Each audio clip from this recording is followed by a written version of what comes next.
Local and global communication in a multicultural setting. So, in a multicultural setting, local and global communication are essential for successful collaboration. Local communication involves communication within a specific region community, while global communication involves communication across multiple regions and cultures. So, what is culture? Culture is a learned system of meanings that foster a particular sense of shared identityhood and communityhood among its group members. And it is a complex frame of reference that consists of a pattern of traditions, beliefs, values, norms, symbols, and meanings that are shared to varying degrees by interacting members to an identity group. So, culture and communication is the way in which people from different backgrounds interact with each other. It can be seen in the way people communicate with one another, the language they use, the topics they discuss, and the way they interact.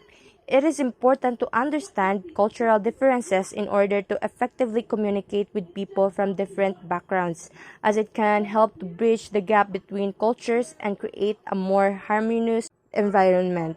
And according to Weasel in 2009, we are simultaneously members of multiple cultural groups such as a national culture, ethnic culture, religious culture, gender culture, media culture, social class culture, and generation culture, which overlap to varying degrees.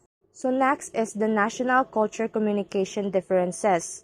So here are few examples of communication patterns according to nationalities.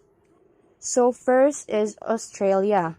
So Australians tend to put directness before diplomacy and therefore can be considered quite blunt on occasions, especially by people from those cultures in which the majority are wary to speaking plainly for fear of creating a negative emotional impact upon the people they are talking to. So it is important not to be too self-promotional when presenting to Australians.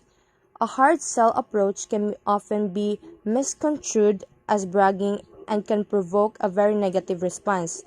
So, it is really important not to be too self-professional when presenting Australians because it can come across as arrogant or boastful.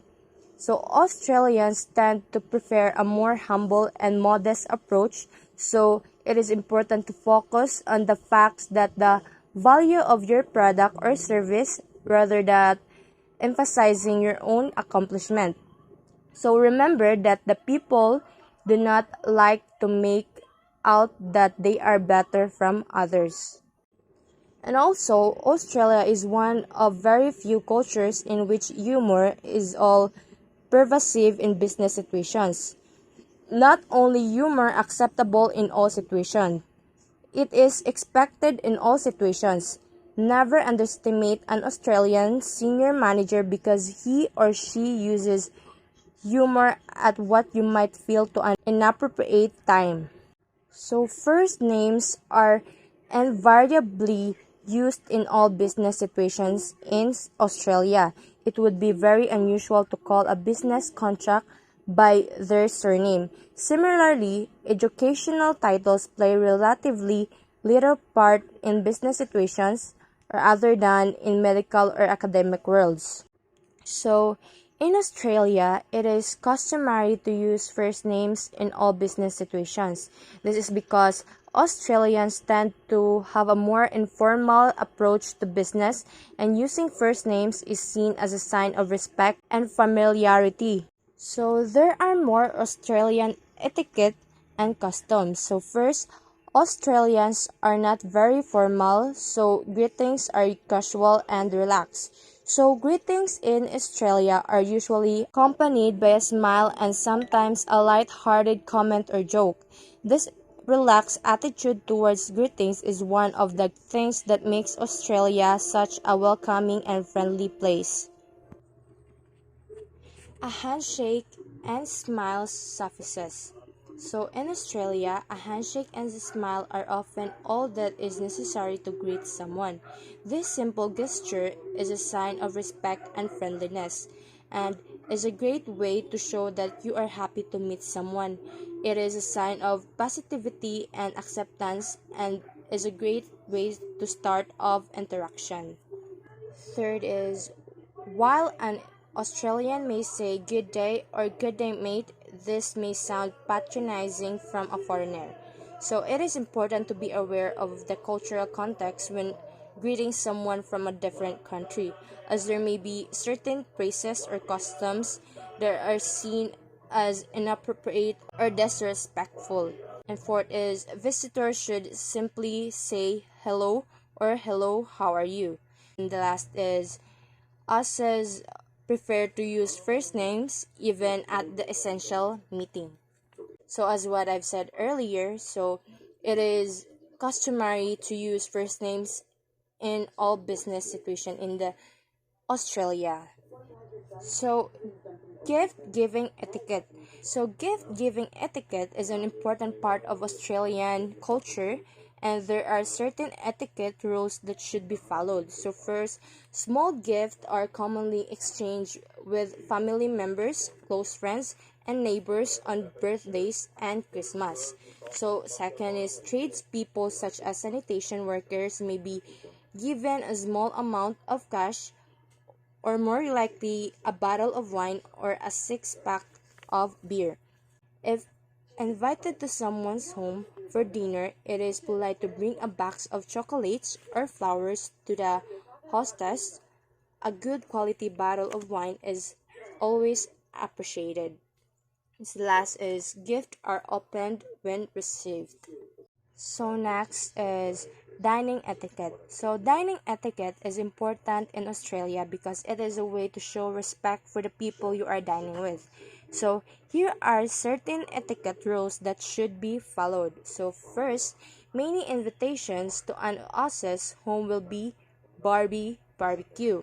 So second, guests to a barbecue typically bring wine or beer for their personal consumption. In some cases, very informal barbecues may suggest that you bring your own meat.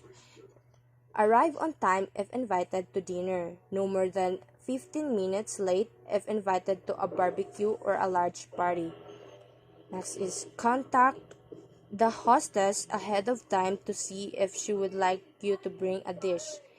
Offer a help the hostess with the preparation or cleaning up after a meal is served. So table manner are continental. Hold the fork in the left hand and the knife is the right while eating.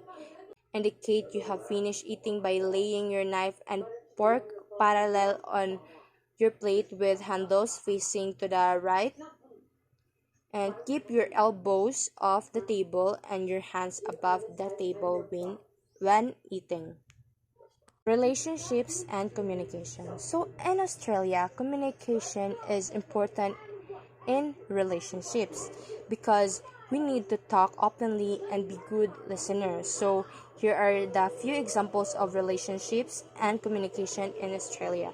So Australians are very matter of fact when it comes to business, so do not need long-standing personal relationships before they do business with people.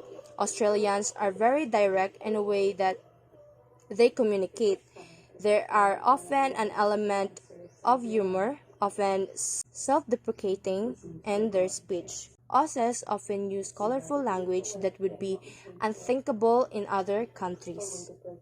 And also, these are the rules of business meeting etiquette in Australia. First is, appointments are necessary and relatively easy to schedule. So they should be made with as much lead time as possible. Punctuality is important in business situations. It is better to arrive a few minutes early than to keep someone waiting. So meetings are generally relaxed, however, they are serious events. If an Australian takes exception to something that say, they will tell you so. If you make a presentation, avoid hype, making exaggerated claims or bells and whistles. So present your business case with facts and figures. Emotions and feeling are not important in Australian business climate. Negotiating and decision making. So Australians get down to business quickly with minimum amount of small talk. They are quiet, direct, and expect the same in return. They appreciate brevity and are not impressed by too much detail. Negotiation proceed quickly. Bargaining is not customary. They will expect your initial proposal to have only a small margin for negotiations. So they do not like the high pressure techniques.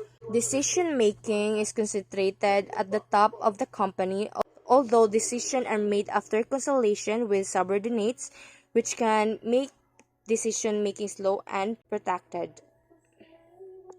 So, what to wear? Business dress is conservative in Melbourne and Sydney. Men should wear a dark-colored conservative business suit, while women should wear a smart dress or business suit. In Brisbane or other tropical areas, depending on the job function and company culture, men may wear shirts, ties, and Bermuda shirts. So, dress code is an important part of the culture in Australia. It is seen as a sign of respect to dress appropriately for the occasion, and it is also important for safety reasons. Business cards. Business cards are exchanged at the initial introduction without formal ritual. If you are not given a business, it is not an insult. The person simply may not have one. So business cards are an important part of the business culture in Australia because they provide a way to quickly exchange contact information.